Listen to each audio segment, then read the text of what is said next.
Where the Mountain Meets the Moon, Chapter 34.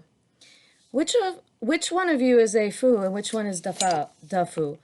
My name is Min Li asked the twins. The children laughed. Their giggles were like bells playing in unison. I'm a Fu, the girl said, and he's Dafu. But you can just call us Da'afu because we are always together. Everyone does. Min Li smiled. The exhaustion from the long night of worry had made her feel heavy and clumsy. But the children's happiness seemed to carry her. Their every word seemed to be mixed with merriness. Their laughter pushed her towards the cheerful yellow path in the distance. And as they approached the spot, Minli realized that the yellow was flowers in front of them. In front of them was land full of blooming trees. The trees were heavy with bright blossoms, and as the wind blew through the branches, golden flowers showered them like rain. And as they reached the trees and breathed in the spicy scent of the flowers, Minli gasped. It's beautiful, she said. The children laughed again, and the brilliant red of their clothes and the golden yellow flowers of the trees seemed to make Minli's eyes dazzle with color. But their brilliance was a contrast to the stone rooftops of a village below. The homes looked as though they had to be hewed from the cold, harsh rock of the mountain. And Min Li saw that the flowering trees were the only things that grew easily from the unforgiving, rough soil. The boy saw Min Li's gaze. That's our home, he told her, the village of the moon rain. Village of the moon rain, Min Li said. That's a strange name. Why isn't your village named after the flowering trees? It is, Dafu said. The story of the village of the moon rain. Over 100 years ago, when our ancestors were first brought here, the land of the village was barren and gray. Everything was dull and colorless, the wind cold and bitter. Still, our ancestors worked hard. They built houses out of mountain stone, sewed warm wadded cotton jackets, and planted seeds in the hard dirt. But despite their efforts, the land refused to bear a single plant or flower. However, even though it looked hopeless, our ancestors continued to work.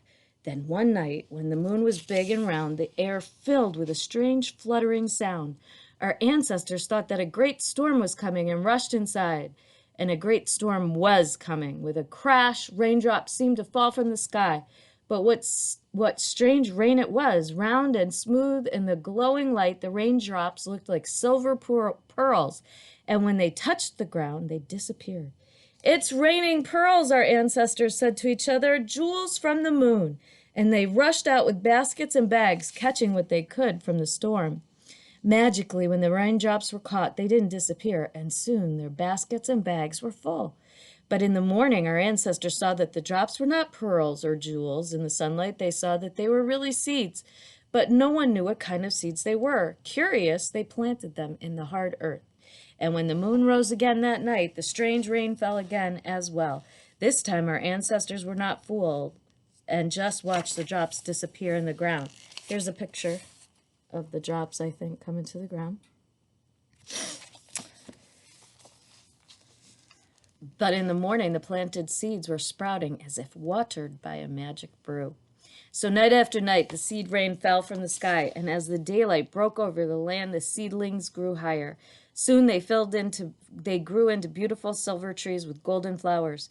They were so beautiful, our ancestors planted more and more seeds, and soon the whole village was blooming with hundreds and hundreds of flowering trees. And since then, our home has been called the village of the moon rain. We plant new seeds every day and every night, and the moon rain falls, and every morning a new seedling sprouts. Maybe in another 100 years, all this stony land will be covered with trees, and the mountain will be as golden as the moon. So these seeds rain from the sky every night? Min Li asked. Well, every night there is a moon, the girl said. That's why it is called moon rain. And you don't know why, Min Li asked? Even though she was tired, she could not help being curious. Both children shook their heads, and before Min Li could ask more questions, the boy pointed. Min Li followed his hand and saw crimson gate doors painted with cheerful greeting. We're here, he cried. Come on, we're home.